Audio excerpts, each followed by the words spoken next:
Massacre, defeat, sorrow. This is the story of the 1972 Munich Olympic Massacre.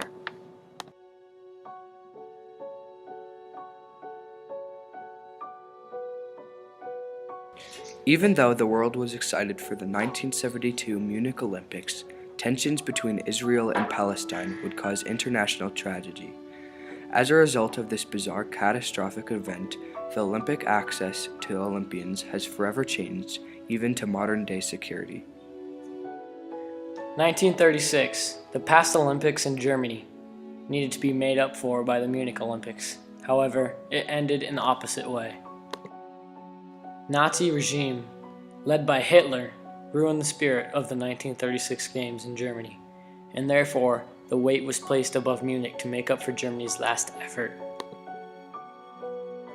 Also, the last Olympics in Mexico ended in horror. 10 days before the Games, the Tlatelolco massacre occurred while the Hispanic students were protesting for civil rights. Things began to get out of hand, and the security started to fire. 26 people died, and over 100 more were wounded. The Olympic mood was ruined by the Tlatelolco massacre, causing the mood of the Olympics to fade into sadness. There was also this problem that dealt with the lack of Germany's efforts towards the massacre. There were hidden away documents that were warnings of the attack on Munich weeks before the Olympic even started.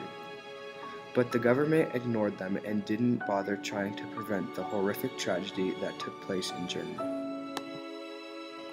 Not only was there a lack of effort on Germany's side and a hard follow-up Olympics, but there was also conflict between Palestinians and Israelis. The two were fighting back at their homes and accusing each other of killing, then breaking down each other's governments. In fact, Palestine wasn't even included in the Munich Olympics, and Israel was. Plus, Black September, a Palestine terrorist group, was reported to being active at the Olympics. There were many acts of success in the beginning of the Games, starting with Mark Spitz shocking the world with 7 gold medals, representing the USA swimming team. And Olga Korbut, with her brilliant gymnastics performance, winning 3 gold medals and 1 silver medal, representing the USSR gymnastics team.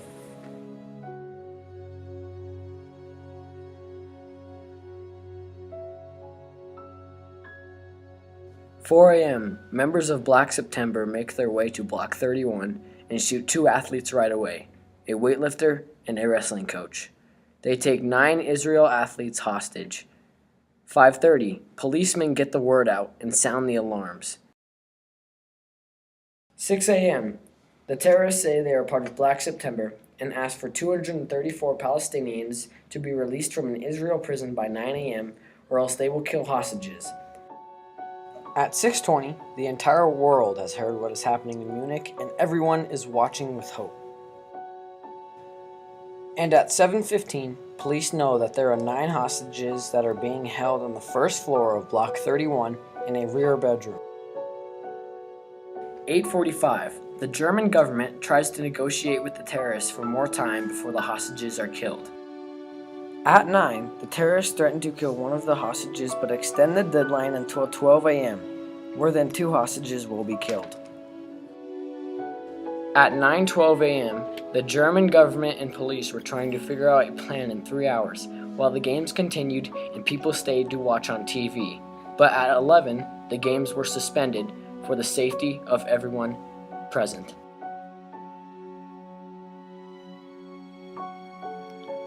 "11:25.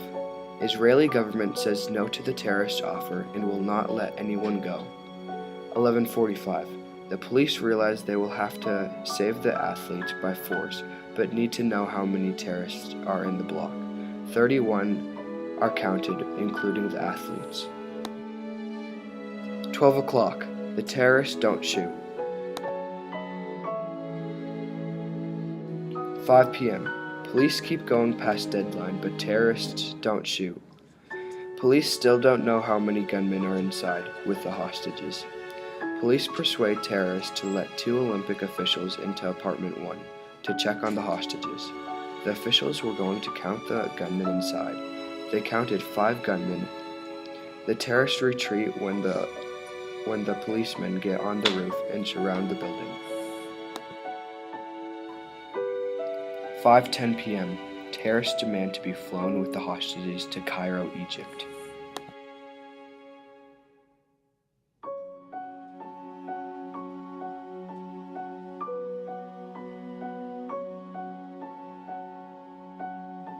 "10 p.m. The terrorists and hostages get loaded in a bus and get taken away to helicopters 200 meters away. The helicopters will fly them to a military airport 25 kilometers west of Munich. There, a Boeing 727 will be waiting. 10:05, TVC helicopters leave Olympic Village. 10:30, the helicopters land on the airstrip. A gun battle erupts for 30 minutes. 11 p.m., the hostages are all okay. 12:01 a.m., two massive explosions go off. 3:17 a.m., all Israeli hostages are dead.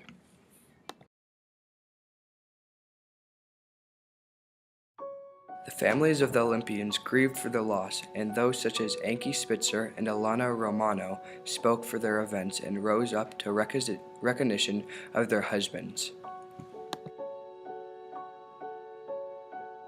As a result, a grassy hillside tribute was made for all the athletes that suffered.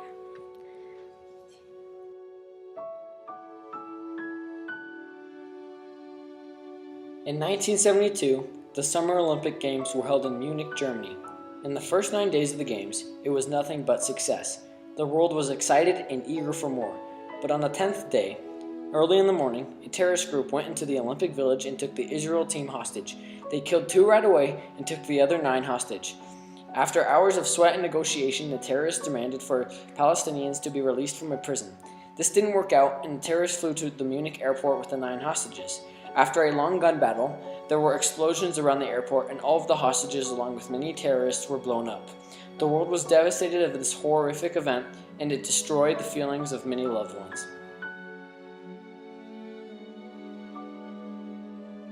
That was the story of the 1972 Munich Olympic Massacre.